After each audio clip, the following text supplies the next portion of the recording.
Now, let's...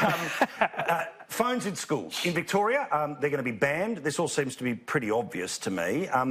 Amanda, the Victorian government's gone straight up and has said that they want to take a tough stance compared to the rest of the world here.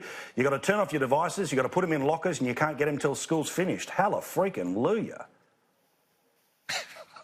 Look, there's plenty of evidence that having ready access to phones isn't good for concentration. It isn't good for learning outcomes. It isn't good for the basic social skills that we're all supposed to kind of learn through the process of getting to know one another during our teenage and primary years.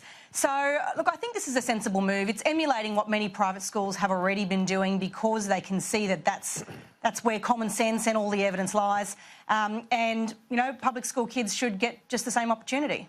Yeah, well, it's a good point. What do you think here? Well, look, I just reckon this is only the first step. I reckon get rid of the phones in schools. The kids, if they've got phones, check them in at the principal's office, that sort of thing. But let's stop being so obsessed with computer-based learning and e-learning and everything. This is destroying the way kids learn. They cannot think, they cannot read a whole book because they think they can just click on this and that and the other and get the top line little bit of information about something, but they never learn to actually dive deep into a subject because it is all on computers, which just encourages everybody to get the Twitter version of history, the Twitter version of the great novels, the quick hits, the sugar hits, and it doesn't teach real deep analysis. Have a class where they can have computers, but have real books too. I'm a real traditionalist on this, Paul.